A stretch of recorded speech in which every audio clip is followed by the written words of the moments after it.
Доброе утро, дорогие телезрители. Вы смотрите «Утро Якутии» на телеканалах НВК «Саха» и «Якутия-24». Приветствуем вас в нашем эфире.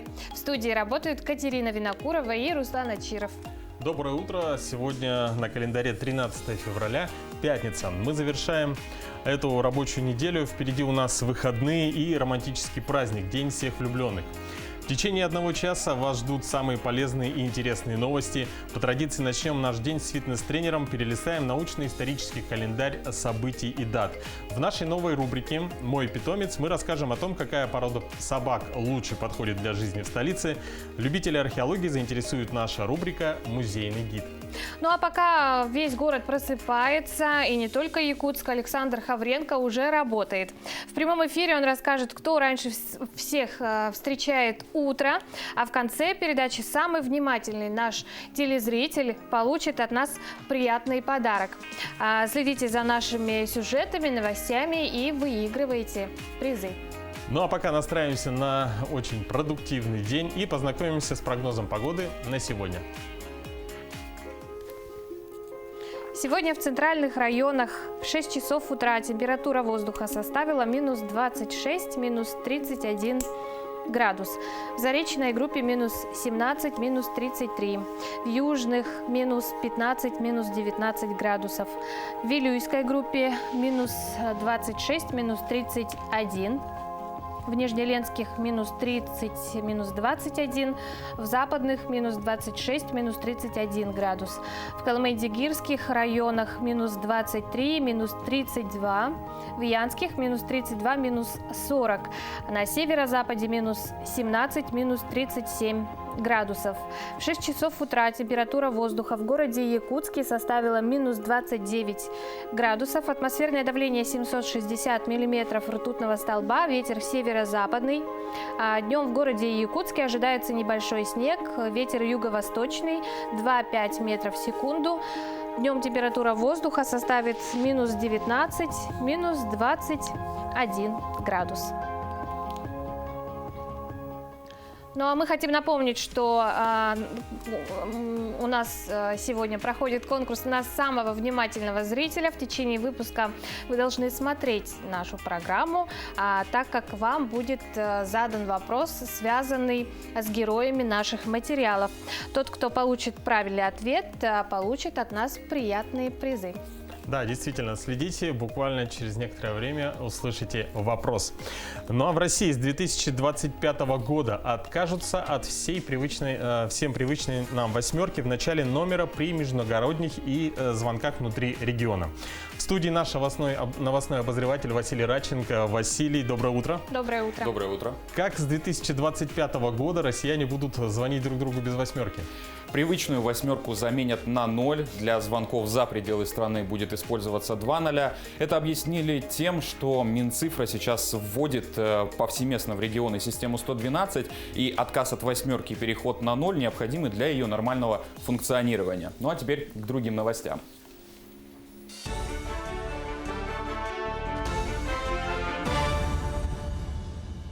Якутские буддисты празднуют Восточный Новый год. Это самый длинный и важный праздник в китайском календаре. Фестивали, гуляния и религиозные обряды длятся 15 дней. Однако, разумеется, в этом году формат изменился. Теперь вместо переполненного датсана онлайн-эфиры, а вместо встречи гостей – тесный семейный круг. Так, на смене крысе пришла металлическая корова, которая в свою очередь олицетворяет трудолюбие, стойкость и женское начало. Встречают Новый год по традиции в час тигра с 4 до 6 часов утра. В это же время монахи якутского датсана начнут торжественный молебен. Вот последующие дни после встречи Нового года наступает праздник Малым Чонмо. Он переводится как большой молебень. Эти 15 дней, да, вот эти первые месяцы, нужно проводить в благом намерении. Именно белый, это имеется в виду благой, совершать благие поступки. То есть это как проведешь первые дни Нового года, так и год пройдет. Поэтому очень желательно, чтобы люди старались эти 15 дней проводить в таком вот благом вот намерении. В России может появиться новая программа поддержки специалистов, которые переезжают жить и работать в села и деревни. Земский работник культуры.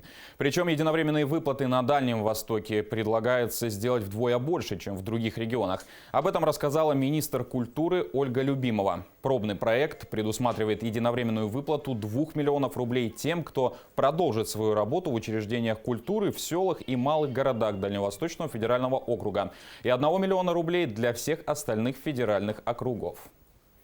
Государственному театру эстрады Якутии присвоили имя заслуженного артиста РСФСР и ЯССР, народного артиста Якутии Юрия Егоровича Платонова. Соответствующий указ подписал глава Якутии СН Николаев. Вице-премьер правительства Сергей Местников накануне поздравил творческий коллектив и вручил сертификат о переименовании Государственного театра эстрады в Государственный театр эстрады имени Платонова. Также торжественно открыли памятную табличку имени артиста. Его отличительной особенностью было то, что он воспевал в своих песнях любовь к природе, любовь к родной земле, красоту своей родной природы, судьбу и жизнь простых тружеников села. И также он внес неоценимый вклад в воспитание подрастающего поколения путем приобщения к их театральному искусству, направлял на учебу в Москву и другие регионы страны. С присвоением этого имени мы связываем дальнейшее развитие театра. И думаю, что театр получит дальнейший толчок развития, и будут появляться новые имена и новые песни. Региональный список земельных участков, попадающих в зону затопления, содержит в себе 123 населенных пункта Якутии. 8 участков находятся в Якутске. Это территории, расположенные вдоль берега реки Лены, часть промышленного округа, Старая Табага, Хатасы, Пригородная, Тулагина-Сырдах, Кангаласы и Владимировка. Сейчас обсуждается проблема строительства новых частных объектов в прибрежной зоне. Минэкологии Якутии отмечает, что ее можно решить строительством дамб и иных берегоукрепляющих сооружений. Среди предложений разрешение собственникам поднятия дома за счет свайного фундамента или в целом территории участка выше границ зоны затопления. Мы направили предложение в Министерство природных ресурсов, Министерство строительства Российской Федерации о том, что внесли изменения в федеральное законодательство о разрешении строительства при обеспечении объектов защитными сооружениями. Это могут быть и подъем уровня выше, чем зона затопления, и строительство на свайных фундаментах. И если это примется, мы получили письмо Министерства природных ресурсов, где нам ответили, что наши предложения приняты и будут рассмотрены в Совете Федерации. Цифровые инструменты значительно упростили механизм участия жителей в принятии решений. Центр управления регионом сообщает, что в скором времени якутяне смогут самостоятельно выбрать объекты благоустройства на 2022 год. Запускается единая онлайн-платформа для голосования по подбору территорий для благоустройства. Оно устроено максимально просто. Регистрация доступна через госуслуги. Также можно пройти идентификацию с помощью номера телефона. Ключевые преимущества платформы – это доступность голосования, понятный и прозрачный выбор территории, обмен данными с существующими региональными платформами. Участвовать смогут граждане в возрасте от 14 лет. Старт намечен на 26 апреля этого года. К этой минуте у меня все. Передаю слово коллегам.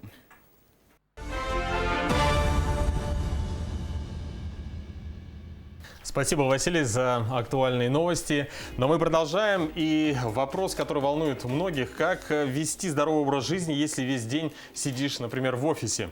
Эксперты советуют делать зарядку по 10-15 минут по утрам.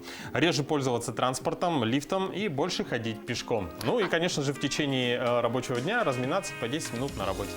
А также специалисты рекомендуют, что не стоит гнаться за профессиональными рекордами спортсменов, а лучше правильно питаться и больше двигаться. И делать зарядку по утрам. Всем доброе утро! Ну что, начнем нашу зарядку? Первое упражнение у нас присед с выпрыгиванием.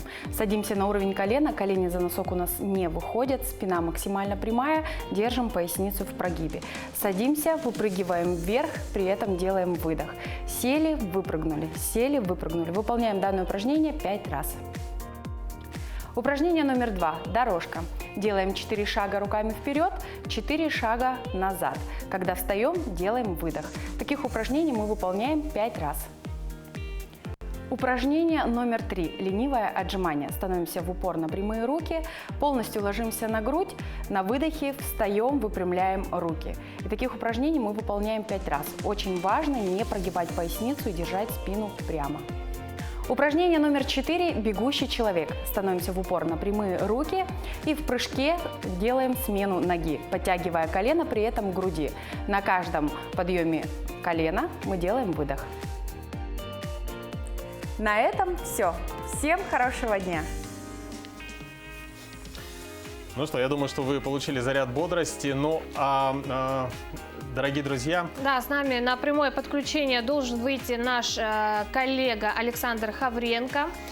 Александр проснулся этим утром так рано не зря. Он сейчас находится в одном месте с интересным человеком. Александр, как слышно? Доброе утро. Доброе утро, коллеги, доброе утро, Якутск. На улице еще довольно темно, людей на улице не очень много. Все либо еще спят, либо только-только просыпаются, но есть те люди, которые уже работают, что называется, в поте лица. И не зря я сейчас нахожусь именно в этом месте, потому что, вот, например, сейчас я могу, наверное, загадать желание, потому что, с одной стороны, у меня памятник дворнику, а с другой стороны, у меня самый что ни на есть настоящий дворник, Павел Геннадьевич Погадаев. Павел Геннадьевич, доброе утро. Здравствуйте, здравствуйте. Павел Геннадьевич, расскажите нам, что такое дворник, что это за профессия, что вы делаете, в чем заключается ваша работа? Как в уборка мусори, наша работа заключается. Встаешь рано и пошел потихонечку работать. А сколько длится ваш рабочий, во сколько он начинается, во сколько заканчивается? В зависимости, сколько снега навалит. Вот зимой очень много работы. Рано встаешь, пока соберешься, подготовишься, инструмент взял и пошел. Особенно, когда снег идет, тяжело. Это такая работа, надо втянуться в нее, еще и не каждый выдерживает. Летом-то полегче. Летом что, песок, мусор, бумажки, все это дело собрал. А зимой-то, да, действительно, надо работать, да еще когда мороз. Нынче вообще было холодно. Но все равно работать-то надо. Павел Геннадьевич, я знаю, что вы коренной якутянин, знаете буквально как каждый закоулок, каждый уголок нашего города. И какое у вас любимое место в городе? Заложная часть сейчас только осталась. Исторически. А в Якутске здесь уже в самом центре ничего не осталось уже. Все. Город-то растет. Город молодеет, мы стареем, но все равно жить-то надо, трудиться на благо города. Он, считай, за 17 лет, сколько я так работаю, я сначала подрабатывал, не то что втянулся, а потом я уже втянулся в это дело-то. За это время вообще здорово изменился. И дома построили, и озеленение, и детские площадки какие делают. А летом вообще цветы кругом, деревья сажают. Мы то ездили по весне, по осени, заготавливаешь деревья, чтобы на будущий год высаживать все. У нас есть вопрос со студии. Да, Павел Геннадьевич, Александр, передайте наш вопрос Так, Павлу Геннадьевичу. О его хобби, очень интересно узнать о его увлечениях. Коллеги интересуются, есть ли у вас какое-то увлечение, какое-то хобби, помимо работы? Есть, я филателией занимаюсь. Это такая целая наука. Это не то, что марочка там приклеил к альбому, да, к конверту, к открытке и отправил. Это же по случаю, по какому-то выпускается. Не так просто. Но вот филателисты собираемся в обществе. Выставки проходят. Тут недавно было 75 лет Победы. Но она хоть так визуально проводилась, но все равно проводилась, люди готовились. Но сейчас вот хотят еще одну выставку делать. Ну, не знаю, там, что получится с этой пандемией-то вообще. Сейчас все по это самое. Но пенсионеров, дворников и то поубирали. Бедные старички, они хоть тут работали, а молодежь-то не шибко идет. Хорошо, спасибо большое, Павел Геннадьевич. Ну, мы желаем вам хорошей работы, чтобы у вас было ее, как ни странно, поменьше, чтобы вам поменьше приходилось махать метлой. Ну, а зрителям я бы хотел, к зрителям я бы хотел обратиться и сказать, ребят, на самом деле, давайте уважать труд дворников, потому что в минус 50 не так легко и не так приятно выходить на улицу и работать с комфортом. Действительно. Александр, огромное спасибо. А Павлу Геннадьевичу, конечно, мы желаем здоровья крепкого. Благодаря таким людям наша жизнь, наше окружение в чистоте. Действительно. Ну и теперь к конкурсу возвращаемся на самого внимательного зрителя. У нас вопрос. Внимание. Вам, кстати, понадобится быстро передать ответ на наш WhatsApp номер. Сейчас он скоро появится на экране. Значит так, Павел Геннадьевич, герой нашего, вот буквально, который был перед несколько секунд назад на экранах, он не только дворник, но еще и снимался в кино. То есть он дворник, филателист и еще снимался в кино. Вопрос в следующем. Какой известный российский режиссер долгое время также трудился дворником, а его первый фильм стал победителем Венецианского фестиваля? Ответы присылайте на наш номер WhatsApp, и мы победителю вручим... Сколько у нас билетов? Да, у нас 2 билета в кино, в кинотеатр «Лена». Поэтому первые правильно ответившие на этот вопрос получают билеты на 2 персоны 14 февраля. Да, в общем, участвуйте, присылайте свои ответы. Ну что, друзья, мы продолжаем. И хотелось бы, как уже в новостях, в блоке новостей было сказано, сегодня 12 февраля. В мире празднуют сразу 2 больших праздника. Это Новый год по восточному календарю и Сагалган, буддийский Новый год. Подробности в нашей постоянной рубрике «Даты и события».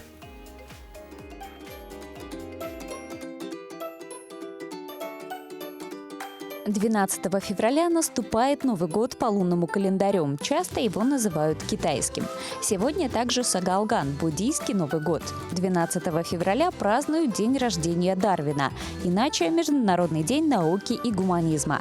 Дата приурочена ко дню рождения английского ученого-натуралиста Чарльза Дарвина, основоположника теории естественного отбора. Сегодня также отмечают Международный день брачных агентств. По некоторым данным, этим организациям более 360 лет. По народному календарю покрытые инеем деревья предвещали тепло. Красная луна в этот день прогнозировала сильный ветер, а ветер, в свою очередь, обещал сырой год. В 1864 году в этот день открыли Московский зоопарк. 12 февраля 1908 года в Нью-Йорке стартовали первые автогонки вокруг земного шара по маршруту Нью-Йорк, Аляска, Сиэтл, Владивосток, Иркутск, Ачинск, Томск, далее по тракту через Россию в Европу. В гонке участвовали 9 автомобилей из Америки, Франции, Италии и Германии. 12 февраля 1955 года советское правительство приняло решение о создании космодрома Байконур. В 1961 году, 12 февраля, состоялся запуск первой в мире автоматической межпланетной станции «Венера-1». 12 февраля 1809 года родился Авраам Линкольн, 16-й президент США, ликвидировавший в стране рабство. 12 февраля 1881 года родилась Анна Павлова, русская артистка балета, одна из величайших балерин XX века. В этот день, в 1980 году, на свет появилась Кристина Ричи, американская актриса и продюсер. Именины в этот день отмечают Василий, Владимир, Григорий, Иван, Ипполит, Максим, Пелагея, Петр, Степан, Федор и Феофил. Это был календарь даты событий, а уже завтра мы отметим День родного языка. Время не стоит на месте, и сейчас многие разговаривают на 2 и более иностранных языках. О том, как знание родного языка влияет на изучение иностранных языков, мы поговорим с переводчиком, преподавателем английского языка Надеждой Варламовой. Доброе утро. Надежда, доброе утро. Надежда, вы профессиональный переводчик, говорите на разных языках, на английском, французском, китайском. Кстати, я думаю, будет интересно, если вы поприветствуете наших зрителей, пожелаете им доброе утро на нескольких языках. А мы попробуем угадать. Окей, Джоусан. Китайский? Это гвандунский диалект китайского. Ого, даже диалект. Джоусан. А тогда как на путунхуа, на мандарин звучит как «Заошанхао». Заошанхао. Это разные диалекты. Это разные диалекты, да. Я сама жила в провинции Гуандун, и там вот каждый день дети нас приветствовали «Джоусан, лаосей». Это как на официальном китайском звучит как «Заошанхао, лаоши». Вот второй вариант, он больше похож Да, на более китайский. для нас привычный. Более привычный. Да. А также good morning, это у нас, ну, конечно же, good Английский. morning, guten Morgen. Все Немецкий. знают, конечно же. Самбану. Это Корейский или японский? Монгольский. Монгольский язык. Надежда, несколько лет вы жили в Китае, да? Преподавали иностранцам английский язык. Вообще помогает ли знание родного языка в изучении иностранных? Конечно же, обязательно, поскольку вот когда ребенок говорит на своем родном языке, это вот неважно, это или якутский язык, русский язык, когда ребенок растет с уважением к своей культуре, он также учится уважать чужую культуру. Ну, под чужой я имею в виду культуру других национальностей, народов. Да, конечно. И я очень хорошо помню, что вот мои ученики в детском саду в Китае, в городе Гуанчжоу, они уже с молодых лет, они говорили на нескольких языках. Они говорили на диалектах обоих родителей, на официальном китайском, на котором преподавали. И также они постигали английский язык с нами, с иностранными преподавателями. Поэтому чем раньше, вот вообще чем раньше начинают ребенка развивать, прививать ему любовь к языку и вообще к культуре своей, тем легче ему понимать культуру и язык другого народа. Я сама говорю, конечно, первый мой язык якутский, потом также я выучила русский язык, конечно же, да, вот взаимодействие, играя с детьми, конечно же. Я билингв, как многие горожане, как многие якутяне, я, конечно, билингв. И на самом деле тем, кто владеет двумя языками, намного легче вот постигать другие языки, поскольку в школе, вот когда мы смотрели телевизор, всегда было интересно, почему Круз и Эйден из Санта-Барбары, они говорят такие маленькие фразы, а их переводят такими длинными предложениями. Да? То есть интерес к языку, он проявляется с детства. Вы занимаетесь изучением фольклора, исполняете песни не только на якутском, но и венкийском языке, играете на хомусе. Много путешествуете, рассказываете о Якутии. Интерес к нашему северному краю у иностранцев очень большой. Как вы считаете, туристов привлекают больше наши экстремальные холода, природа или самобытная культура? Я считаю, что, скорее всего, конечно же, холод, если это зима. Конечно же, местоположение, да, поскольку я сама ездила в составе артистов и также переводчиком в круиз по Тикси несколько раз. И, конечно же, я вижу, что вот для них это своего рода паломничество к краю земли. И обязательно вот они хотят познакомиться с самобытной культурой нашего народа, народов севера и также, конечно же, якутской культуры. И вообще вот все, кто живет в нашей Якутии, потому что все приезжают и говорят, как вы здесь живете, как у вас холодно, как у вас красиво. Вот, поэтому, вот, конечно же, у всех эмоций очень их много. И сама я работала в международном коллективе, поэтому для нас это вот знакомо, то, что вот мы знакомим наших гостей республики, тех, кто сюда приезжает работать, с нашим бытом и с нашими обычаями, скажем так, горожан, якутян и всех жителей республики. Надежда, с развитием информационных технологий, да, знание английского языка просто необходимо, даже при работе с компьютером, да.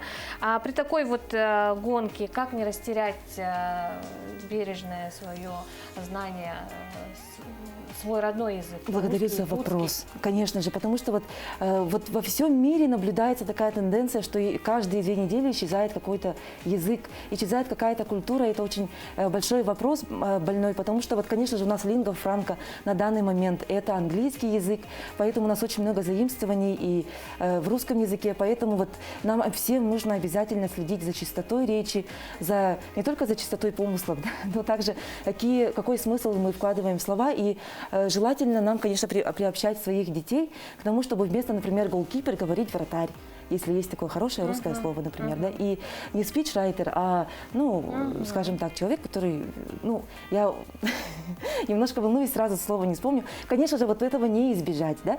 Вот, но опять же, вот если мы проводим аналогию с китайской культурой, то, конечно же, вот им не всем можно вот перевести слово компьютер, поэтому их спасает то, что вот у них у них там электронный мозг, скажем так, да, вот. Но в русском языке, конечно же, вот нам свойственно заимствовать слова, но нам нужно стараться искоренять вот эти заимствования, не искоренять, а если есть хорошее исконное русское слово или слово, которое прижилось в языке, лучше использовать, конечно, его, поскольку нам уже самим сложно найти свою идентичность. Вот мы ездим, путешествуем, конечно, и на самом деле Россия, она такая другая, такая на самом деле красивая. И речь наша настолько богатая, великий могучий русский язык, он должен звучать также в своей первозданной чистоте. Да, действительно, да. Иноязычных слов в русском языке очень много. Нужно русский язык, он ведь богатый язык, да. Нужно действительно говорить чаще на своем языке. Надежда, спасибо вам большое за такой приятный разговор этим утром. С наступающим праздником, с Днем родного языка. А мы продолжаем. Спасибо. Несмотря на постепенное снятие ограничений, связанных с пандемией коронавируса, многие россияне говорят, что хотели бы остаться на удаленной работе и дальше. Причем некоторые работодатели охотно идут навстречу и предлагают вакансии на удаленной работе с очень высокой заработной платой. Подробнее об экономическом обзоре расскажет Иван Лазаренко.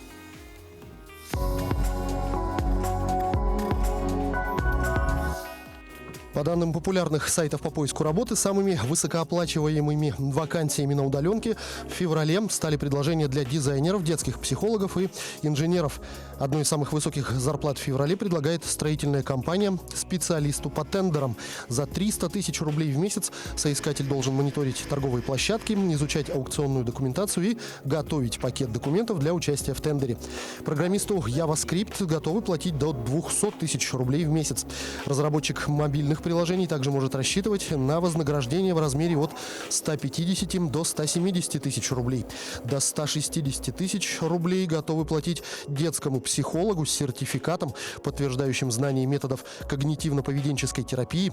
Успешному соискателю работодатель готов даже предоставить обучение за свой счет. В этом году правительство поручит куратору мусорной реформы, российскому экологическому оператору, обеспечить доступ к раздельному сбору мусора для 42% россиян.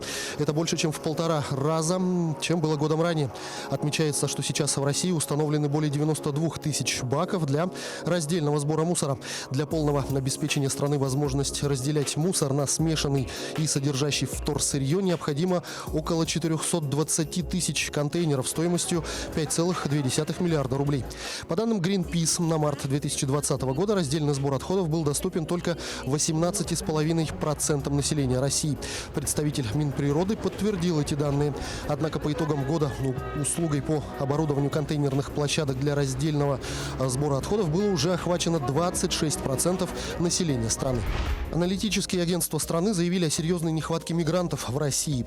Из-за массового оттока иностранцев в пандемию нехватка работников в строительной отрасли достигла 50%. Также не хватает работников и в сфере ЖКХ.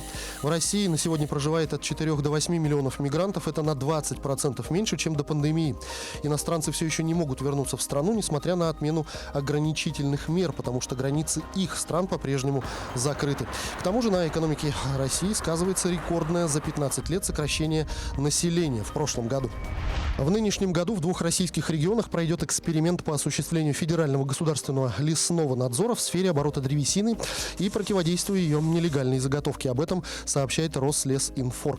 Цель эксперимента – изменить принципы организации государственного лесного надзора. В Архангельской и Иркутской областях выбран ряд лесничеств, где специалисты Рослесфининформа будут выявлять нарушения лесного законодательства из космоса.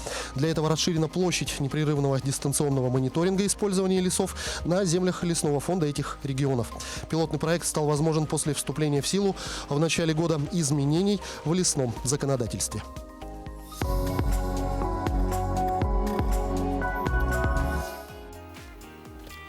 Ну а мы хотим напомнить, что в преддверии 14 февраля мы объявляем конкурс, объявили конкурс на этой неделе для вас, наши дорогие телезрители. Конкурс мы решили назвать «Фото-Валентинка». Да, и для того, чтобы принять в нем участие, вам нужно сделать фото признания в любви, либо такую валентинку, выложить ее в сети Instagram с хэштегом «Утро Якутии», либо отправить нам фотографию на наш WhatsApp номер, также подписав «Утро Якутии». Об итогах конкурса мы сообщим вам на следующей неделе. Будет оцениваться оригинальность, красота вашей фото-валентинки, а победителей ждет сертификат в ювелирный салон. Ну а сейчас, дорогие друзья, мы продолжаем, и впереди блок рекламы.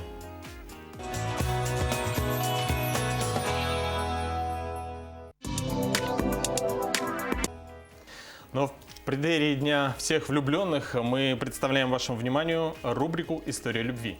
Да, Лариса Георгиевна и Дмитрий Дмитриевич Трофимовы очень уважаемые и известные многим в нашей республике люди. И сегодня у этой пары золотая дата. И сейчас, внимание, еще один конкурсный вопрос. Вам нужно внимательно посмотреть этот сюжет и назвать имена детей нашей семейной пары. Своему знакомству Лариса Георгиевна и Дмитрий Дмитриевич обязаны друзьям, дружной компании молодых специалистов и студентов, так называемой коммуне. Постоянное времяпрепровождение вместе, субботники, походы в лес, встречи и общение сделали свое дело. Так в их компании образовалось около 7 молодых пар. Получилось так, что сначала образовалась одна пара, потом вторая. Так, но мы были третьи. Получилось так, что поэтому я не могу сказать, что мы вот как-то встретились сразу и сразу влюбились друг в друга. Такого не было. Сначала мы очень долго общались, узнали друг друга, а потом уже вот поняли, что в один прекрасный день, что мы уже не можем друг без друга, нам уже скучно и невозможно, и мы решили пожениться. Уже ничего не оставалось. Ничего не оставалось делать. Так, ровно 50 лет назад, 12 февраля, наши герои решили зарегистрировать свой брак. А 14 числа сыграли веселую студенческую свадьбу. Началась семейная жизнь. Рождение первенца Георгия, переезд на север республики, город Черский, где началась производственная деятельность Дмитрия Дмитриевича. А после севера Трофимовых ждала яркая, насыщенная жизнь на юге Якутии, где родился второй сын Евгений. А главу семьи назначили первым секретарем Нерюнгринского горкома комсомола. С тех пор он начал заниматься строительством железной дороги. Настоящим подарком судьбы для Трофимовых стало рождение дочери Вероники. Сегодня все 3 детей успешны в своем деле и создали уже свои семьи, подарив родителям прекрасных внуков. А это с Владиком. С Владиком и с Настей. Как признаются наши герои, никаких секретов семейного счастья у них нет. Главное – это понимать и всегда поддерживать друг друга. Я всегда находила в Диме, вот, что он понимал всегда, вот, с самых первых дней нашей совместной жизни, всегда находила в нем вот поддержку. Не было у нас времени на всякие там, я не знаю. Но она очень жизнерадостный человек такой и очень начитанный, поэтому с ней интересно общаться, разговаривать. Среди семейных традиций Трофимовых собираться за праздничным столом с детьми и внуками, а летом проводить время на даче. Ну, во-первых, все, конечно, совместные праздники обязательно, дни рождения обязательно, особенно тяжелый бывает для нас декабрь, да, где через каждые 5-10 дней идут сплошные дни рождения. И уже к Новому году мы уже выдыхаемся, можно сказать, и уже хотим только отдыхать, видимо. Даже спустя 50 лет в их глазах по-прежнему та нежность и любовь друг к другу. Бесценная награда за все прожитые годы вместе. А их история любви – пример и эталон для своих детей, внуков и для нас.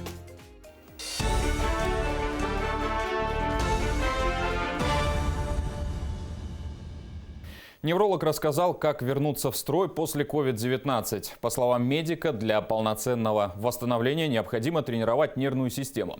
Лепка, тренировка мелкой моторики увеличивают скорость восстановления. Врач также отметил, что употребление тяжелых для пищеварения продуктов, труднорастворимых жиров, белков может только усилить постковидный синдром, возможны нарушения сна.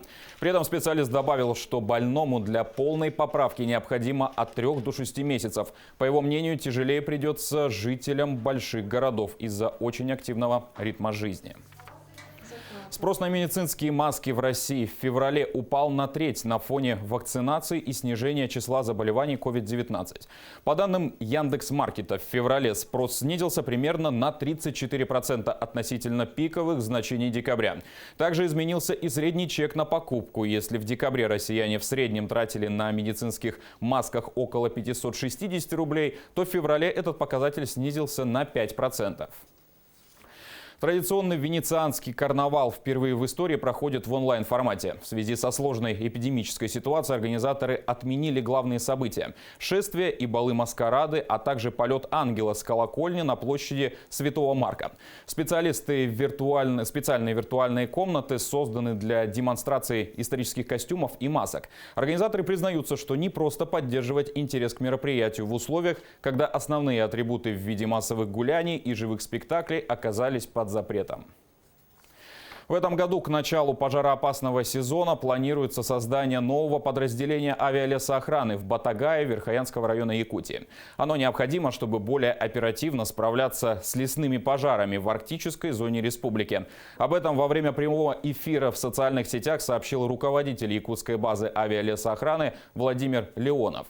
Он отметил, что прошлый год был напряженным в части пожаров. На территории субъекта возникло более 2000 лесных очагов. В этом году планируется создание нового подразделения в Батагае Верхоянского района. По поручению главы республики Айсена Николаева принято решение о дополнительном выделении средств на его создание. В России запретят высаживать из общественного транспорта безбилетников до 16 лет. Такой правительственный законопроект Госдума приняла во втором чтении. Инициатором проекта выступили законодатели из Якутии. Норма будет действовать в отношении несовершеннолетних без сопровождения. В Якутии в зимнее время наблюдаются экстремально низкие температуры воздуха. В большинстве муниципалитетов дети добираются до места учебы на общественном транспорте. Бывали случаи, когда ребенка, который не мог оплатить проезд, высаживали из автобуса или увозили до конечной остановки, и он терялся в густом тумане, не мог сориентироваться на местности. Законопроект призван устранить эту проблему. Как будет решаться другой вопрос с безбилетниками, которые начнут специально пользоваться данной нормой, пока не уточняется.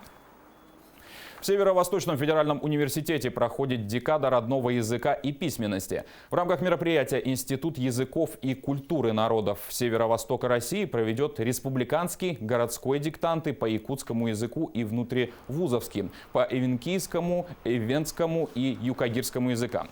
По сообщению пресс-службы вуза, текст диктантов будет взят из художественных произведений, но отрывок до дня написания держится в секрете. Республиканский диктант по якутскому языку пройдет в прямом эфире на канале НВК «Саха». Отмечается, что городской диктант проводится с 2014 года совместно с Национальной библиотекой Якутии. В этом году он также пройдет в традиционной форме, но количество участников будет ограниченным. Диктант по якутскому языку для студентов и сотрудников СВФУ из-за пандемии изменился. Это будет тестирование через Google Диск. Национальная вещательная компания «Саха» объявляет проект «Кубок НВК». В соревновании по 12 национальным видам спорта могут участвовать команды из населенных пунктов с количеством жителей не выше 1000 человек. В команде должны быть глава наслега или заместитель главы и 3 мужчины по 3 возрастным категориям. Заявки на участие принимаются до 25 февраля. Ну а турнир начнется с 1 марта в спорткомплексе «Мадун» в Якутске. Мероприятия будут транслировать в эфире телеканала НВК «Саха» и «Мамонт». С условием кубка можно подробно ознакомиться на сайте НВК онлайн. Есть там ограничения мастерам спорта и кандидатов в мастера спорта. Их участие не разрешается. По всем вопросам можно на сайте посмотреть наше положение соревнований, и там указан телефон, и где отправлять заявки, все там указано, электронной почтой отправляем. Все делается дистанционно. У меня к этой минуте все. Спасибо за внимание и хорошего вам дня. Спасибо, Василий. Мы продолжаем наш эфир. Домашние питомцы от хомячков до немецких догов. Они становятся настоящими членами семьи. Вот в детстве у меня, например, были рыбки и собака. Но сейчас, ввиду своих постоянных разъездов, я не могу позволить себе завести питомца. Катя, как у тебя обстоят с этим дела? Да, у меня в детстве тоже была и собака, и кот любимый. Они навсегда в моем сердце, в моей памяти, потому что с ними связана самая незабываемая пора детства. Пожалуй, как и для героев нашей рубрики «Мой питомец». Доброе утро! С вами рубрика «Мой питомец». Меня зовут Людмила Московских. И сегодня мы с вами поговорим о том, как прежде всего приобрести собачку. Стоит это того или не стоит. Приобретая щенка, прежде всего понимайте, что вы берете в семью еще одного ребенка. То есть, когда родители приобретают собачку для ребенка, это будет собачка не для ребенка, а для вас прежде всего. Ребенок 2 недельки поиграется и все. Ему достаточно быстро это надоест. А вся ответственность упадет на вас. Выгулка, кормежка, дрессировка и все прочее на вас. Приобретая собачку, прежде всего, вы должны разобраться в себе. Какой темперамент у вас, какой характер у вас. То есть, если вы человек очень спокойный, не приобретайте добермана. И даже, может быть, и немецкую овчарку, потому что это собака, требующая работы, выгулки продолжительной, дрессировки, нагрузки. Очень хорошенько подумайте, для чего вам эта собака. Для охраны, как компаньон, на выставке выставлять, или вы просто хотите собачку. Вот все эти вопросы, прежде всего, вам нужно продумать, разобрать, желательно на семейном совете, и после этого уже собачку приобретать. Но если все-таки вы хорошенько все обдумывали, все спланировали и решили приобрести питомца, воспитывая собачку правильно, дрессируя собачку, выращивая ее, вы получаете на выходе великолепного компаньона, друга, если это охранная порода, то великолепного охранника. И будете наслаждаться жизнью с такой собакой лет 10-12. Если же вы не вложитесь в нее трудом, не воспитаете, не выдрессируете, у вас будет ураган, а не собака на протяжении 10-12 лет, которая будет мешать жить вам, жить окружающим, что самое главное, и даже может быть социально опасно. У меня со мной присутствует моя собака. Это немецкая овчарка Парабель, Флоришаль Парабель. Тихо, тихо. Это универсальная порода. Служебная, охранная, универсальная собака. И если ее правильно воспитать, то это ваш телохранитель, это ваш друг, компаньон, охранник вашей собственности. Все в этой собаке как бы складывается. Но эта порода достаточно физически сильная и требует больших нагрузок в выращивании и воспитании собачки, конечно. А на сегодня это все. В следующий раз мы с вами поговорим о воспитании и дрессировке питомцев. Желаем мы вам с Парабелькой доброго утра, хорошего дня. И помните, мы в ответе за тех, кого приручили. Ну а мы продолжаем наш утренний эфир. На территории Якутии находят уникальные археологические находки. В 2011 году в приполярном поселке Тумат Устьянского района была обнаружена историческая находка. Узнать подробности экспедиции мы отправились в музей Мамонта.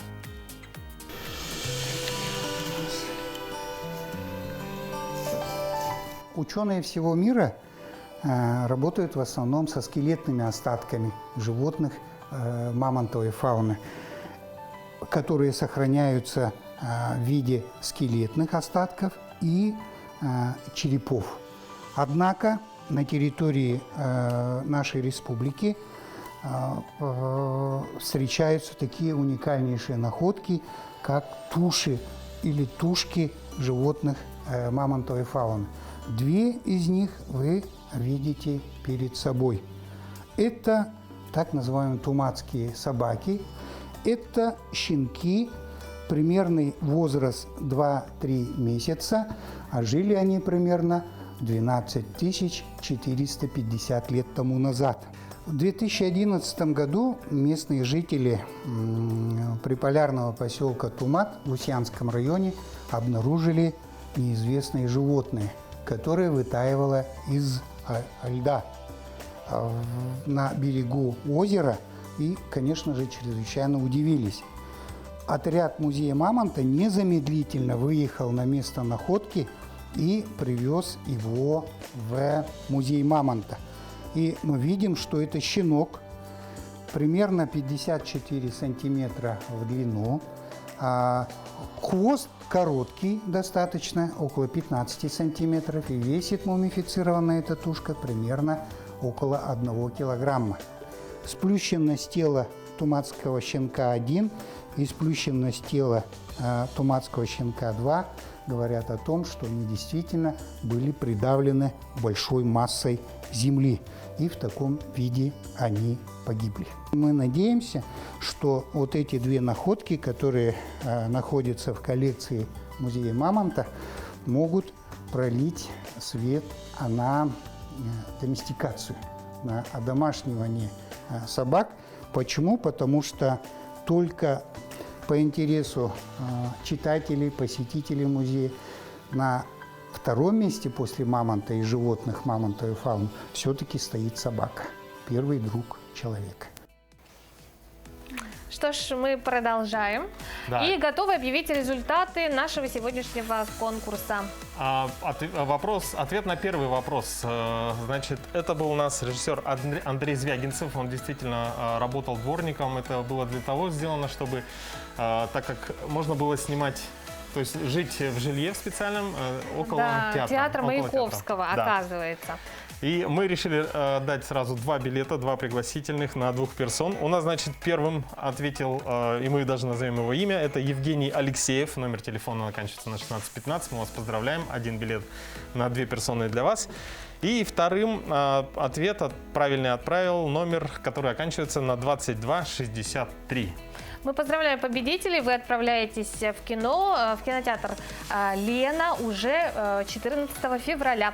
Ну и правильный ответ также пришел на вопрос о истории любви Трофимовых. Правильные ответы у нас Георгий, Евгений и Вероника. Ну а правильно ответивший абонент с цифрами 9008 получает пригласительный билет на премьеру эксцентричного балета «12 стульев». Как я ему завидую. Да, мы поздравляем победителей. Ну а мы продолжаем. В нашей студии прекрасная, очаровательная Алена Лисица. Алена, доброе утро. Я думаю, многие телезрители вас знают. Вы занимаетесь йогой, ее продвижением. Также вы, оказывается, поете у нас. Да, доброе утро. С чего начинается ваше утро?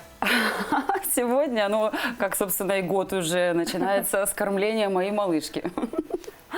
Ну, с дочуркой. Вы недавно да. стали мамой. Да, ну как бы в воскресенье будет год моей 3-й дочери. Ты поздравляю. Да. За 3 дня до своего дня рождения я родила 3-ю дочку. Здорово. Здорово. Подарок себе сделали. Ну да, получается так. Как вот сейчас вот все успеваете?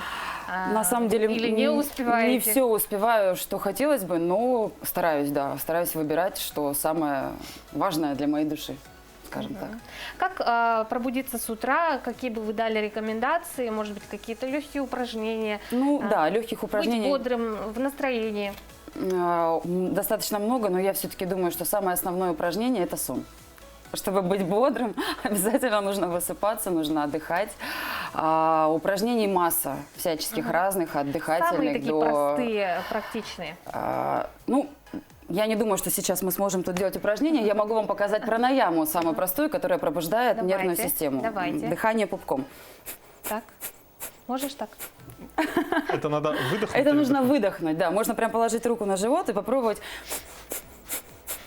Прям как будто бы мы сморкаемся, носом идет озвученный такой выдох. Да, вы можете прям поставить таймер на телефоне, на будильнике и сделать это упражнение 1 минуту. А сколько минут надо? Ну, я думаю, что минуточки будет достаточно, если делать каждый день. Да, несколько секунд, наверное, да? Нет, несколько секунд это мало, но минуту. Минуту это минимум, да. Вот вы занимаетесь еще фламенко. Да. Можете об этом тоже поподробнее рассказать? Поподробнее про фламенко, да, конечно. С чего начать про фламенко? Не знаю, вообще… Фламенко, да, это такой интересный очень танец. Чем он отличается от других танцев? Это своим ритмом. Развивается он в нашей республике? Развивается? Да, он развивается. На тот момент, когда я захотела заниматься фламенко, его не было здесь вообще. Да. Я уехала учиться первый раз в Петербург к Екатерине Цветковой, очень мощный преподаватель в этом именно направлении. И прожила там целое лето и проучилась у нее. Ну, на вопрос, когда я уезжала, так как я несколько перфекционист вообще, в принципе, да, то есть если делать, то, значит, нужно быть профессионалом. На вопрос, что мне делать, когда я уеду в Якутск, что мне делать с фламенко, она сказала: идти и учить, у тебя все для этого есть. Вот. Ну, надо сказать, что у меня все-таки есть образование, как-никак, оно смежное, актерское образование, опыт работы на сцене. И на тот момент я уже преподавала йогу много лет. Вот. Поэтому как бы в этом плане сложностей не было. Но испанцы говорят, что для фламенко 3 жизней мало. Если ты хочешь научиться танцевать фламенко, то тебе для него 3 То есть жизней там нет недостаточно. предела совершенства. Да, то есть, например, проводятся какие-то мастер-классы, там 3 дня, да, они запросто могут сказать, что 3 жизней для фламенко мало. И сначала я озадачилась этим моментом, как же так, как я буду успевать, а потом я вдруг подумала, а вот откуда я знаю? Если есть все-таки реинкарнация, может, я проживаю ту самую 3-ю фламенковскую жизнь? Действительно, да. Почему нет?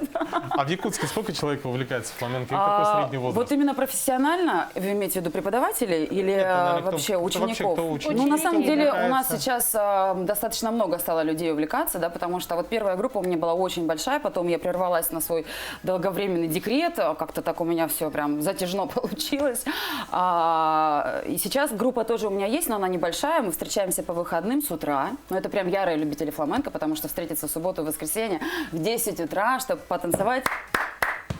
Это, конечно...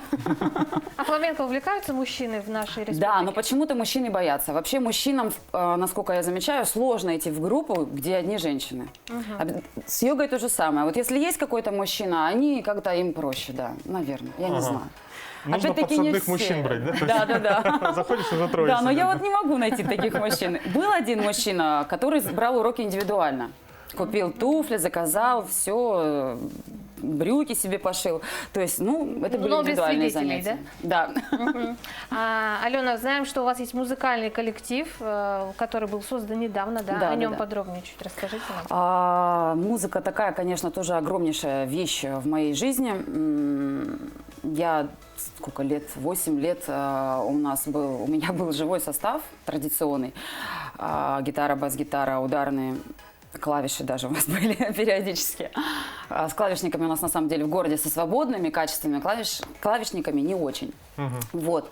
Потом я тоже прервалась, и вот сейчас снова, да, организовала этот проект. Называется группа «Мона Лиза». «Мона Лиса».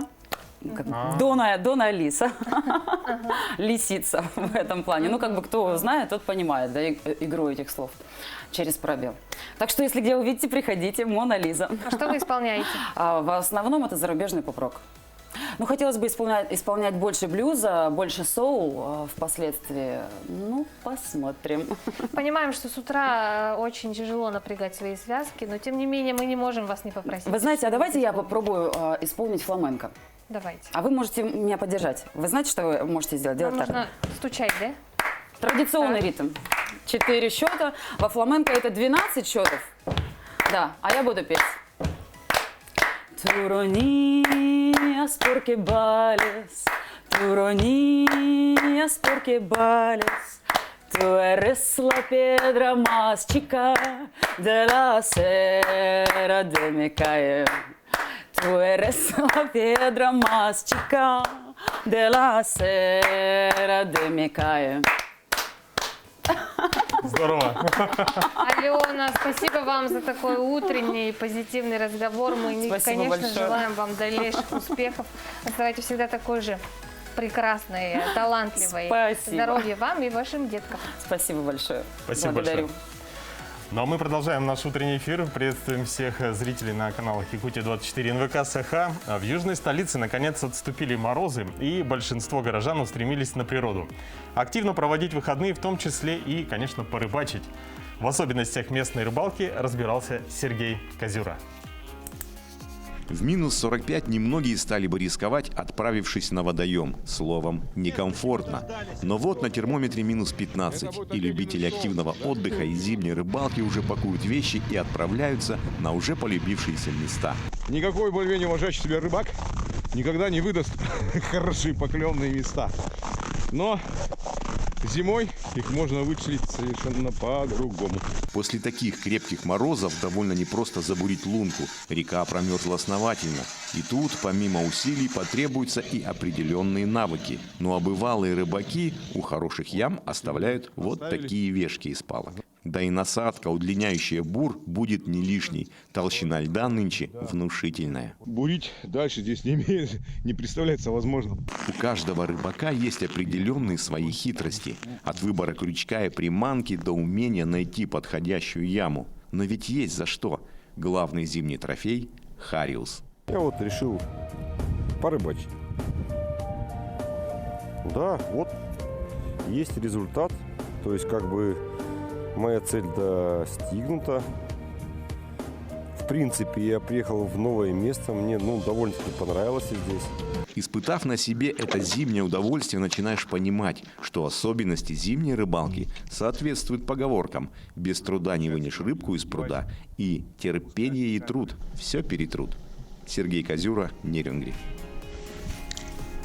Прекрасный сюжет, огромное количество солнечного света и, конечно же, снега. Снег для нас дело привычное, а вот в Германии, например, снежный циклон осложнил транспортную ситуацию. Значительная часть страны оказалась во власти снежного циклона. Снегопад серьезно осложнил ситуацию на дорогах. Но при этом снег, который стал редкостью в столице в последние годы, внес разнообразие в быт уставших от жесткого карантина горожан. Многие семьи с детьми с удовольствием катались на коньках и санках на замерзших водоемах. Что еще делать? Конечно, отдыхать на улице.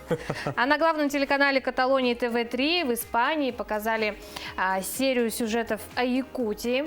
Журналисты Манель Альяс и Илья Дробышев в конце января побывали в самом холодном месте в Аймеконе, знакомились с бытом, традициями местного населения и общались с гостеприимными жителями полюса холода. Сюжеты о холоде, о том, как дети в минус 50 учатся, а их родители работают, содержат скот, а в свободное время встречают иностранных туристов, в эти дни увидели зрители государственного телевидения Каталонии.